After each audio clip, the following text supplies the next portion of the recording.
राम राम हरे हरे, हरे कृष्णा कृष्ण कृष्ण हरे हरे. वदनी कवल गीता नाम घ्या श्री हरीची. पूर्ण श्लोक झाला, वासुदेव झाला. जेवणही अर्ध झालं. आणि पैशावाल्याने सांगितलं कोण आहे तिकडं. ते म्हणतात काय मला, अरे प्रत्येकाच्या पुढं पुढं एक एक टोपलं मावरा ठेवा. कशाच्या? सोन्याच्या.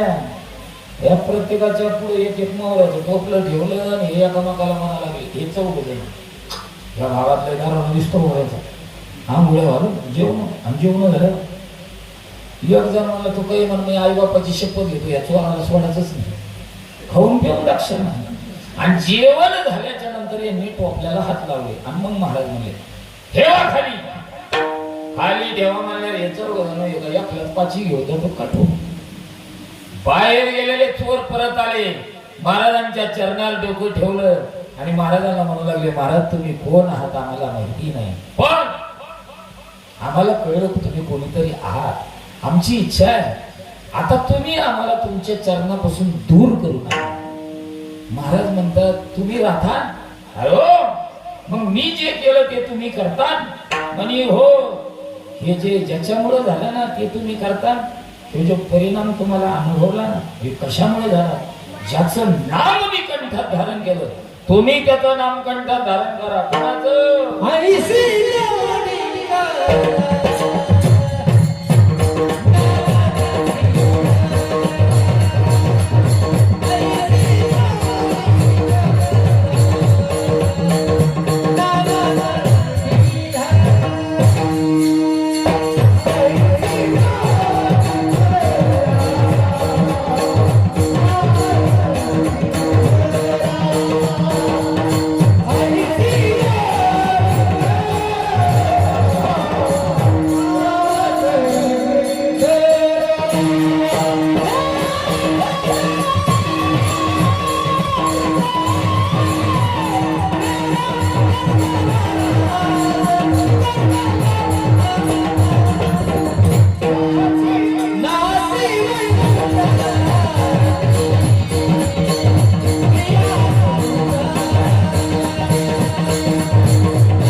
धारण करा.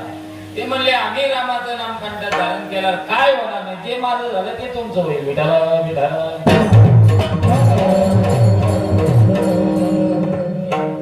आमच्या आदरणीय दादांचं चॅनल चालू आहे.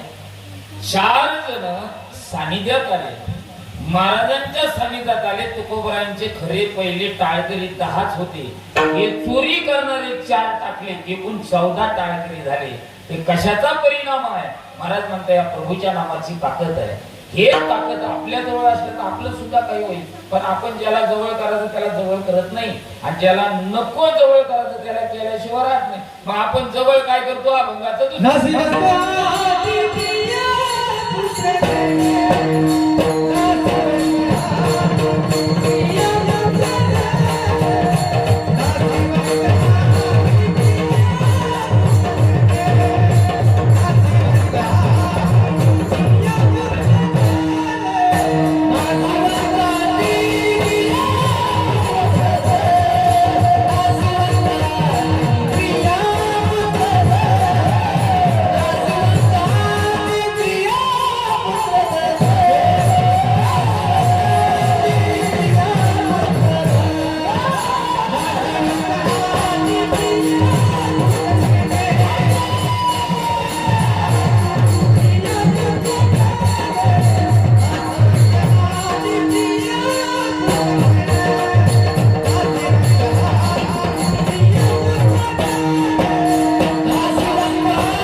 कृष्ण हे शाश्वत धन आहे. आपण त्याला जवळ करत नाही. मग जवळ कोणाला करतो? प्रिया, पुत्र, धन. हे धनही नाशिवान आहे. प्रिया कोणती नाशिवान आहे? पुत्र कोणता नाशिवान? जो पुत्र काहीच कामाला येत नाही तो नाशिवान. जे धन परमार्थ करता येत नाही तेही नाशिवान. हे पद्धतीने लावायचे. आता हे वातावरण असं आहे महाराज, सगळ्याचं लक्ष तिकडे लागलेलं आहे. कुठं?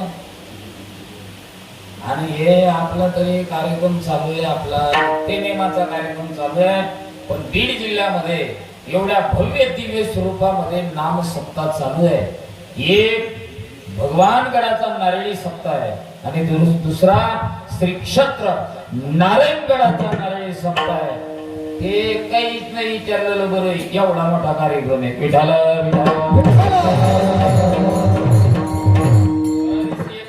झाला नाही या निसर्ग राजामुळे. काय करणार आहे? कोण घराच्या बाहेर निघाला? ते निमित्त झालं जालना जिल्ह्यातलं आपल्या माखाळ्याला झालेलं. त्याच्यामुळे कोणीच घराच्या बाहेर निघाला आणि घरं निघाला नाही पाहिजे. बरोबर वातावरण आपण आपलं रक्षण करा.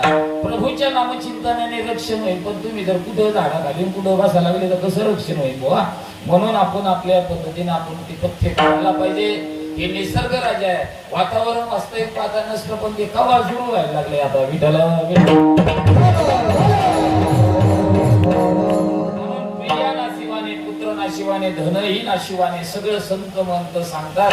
पण आपल्या डोक्यातून काही ते भूत निघत बोला ना निघतं का? कारण आपल्या डोळ्यावर अंधकाराची पट्टी कशाची? हे माझं आहे, ते माझं आहे, तो माझा आहे आणि ती